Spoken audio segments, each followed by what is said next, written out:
So I think my key point would be that whilst we're seeing growth in terms of revenue collected in online, we're also seeing an incredible expansion in the volume of usage of recordings being streamed and downloaded,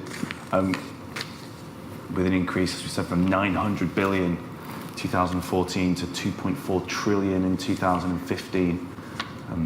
We obviously have to deal with that, and one of the ways we're dealing with that is by applying thresholds where we won't load lines of data which are below a certain value, but we're even with that cut off at €4 cents, we're still loading the vast majority of the data by value. Wherever we load data, we will attempt to match it. We'll try and work out which of your works that recording relates to, and we'll do that with our automated processes. And then where we can't find that out, we'll go down to a level of £5 of actually putting bodies on it and looking at each item individually.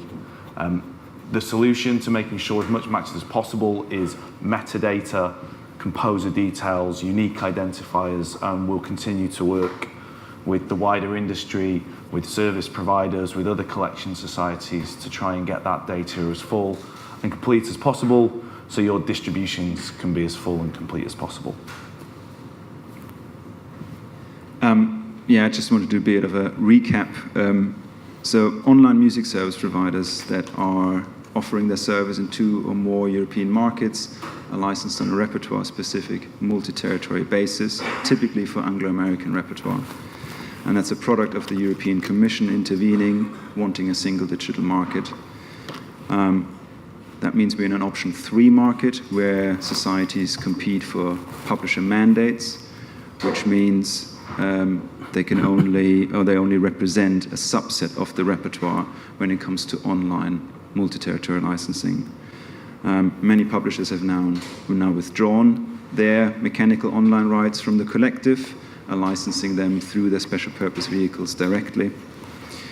On a case-by-case basis, PRS matches its members' performing rights to those major publishers' mechanical rights to allow for the corresponding pair to be licensed together. So in short, under which deal your performing rights are licensed depends on your publisher affiliation.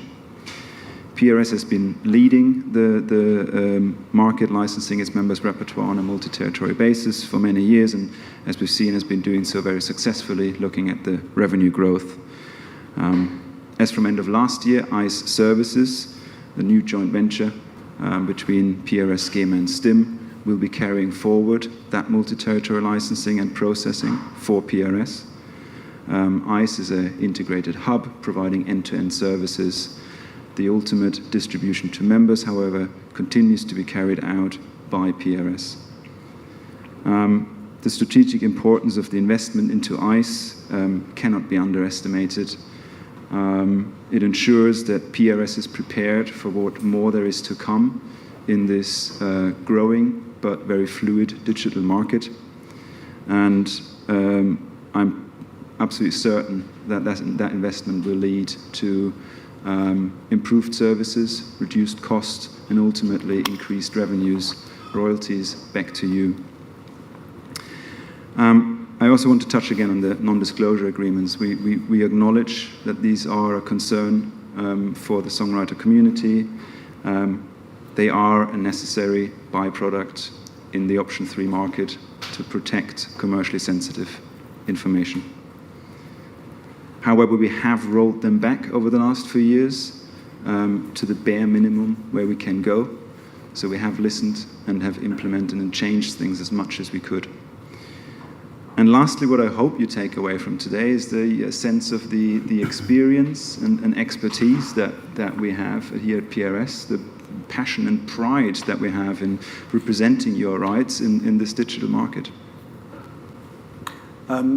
I'd just like to really highlight that PRS in its own right still does a huge amount of online licensing, whether it's buy online licenses for £150 as a straightforward solution for the very low end of the market to any kind of major audiovisual service, and so a huge amount of royalties will still flow directly through from PRS. And I think the other thing is really just to highlight the excitement and the opportunity that the future brings as traditional digital traditional physical markets move into the digital arena. And I think the opportunity to make money from gaming, from other audiovisual services, and the work that PRS is trying to do, and the strength in Anglo-American repertoire, I think gives us a huge opportunity to try and expand the type of licensing that we're doing. So one of the ideas that we're looking at the moment is, can PRS offer a collective licensing solution for Netflix's recent launch over 160 territories, where quite often there's not a society on the ground? So can PRS partner with other societies to try and offer almost a blanket license, multi-territory solution? And given the scale of growth over the past few years, then that's a huge opportunity for PRS and the songwriting community. So yeah, that's my takeaway. My takeaway, I'll probably try and sell the benefits of the Ice Lion system, which is a custom-built system, unlike the PRS repertoire tool, which was great, but it kind of built upon TV and radio processing with online, then built upon that with transactional.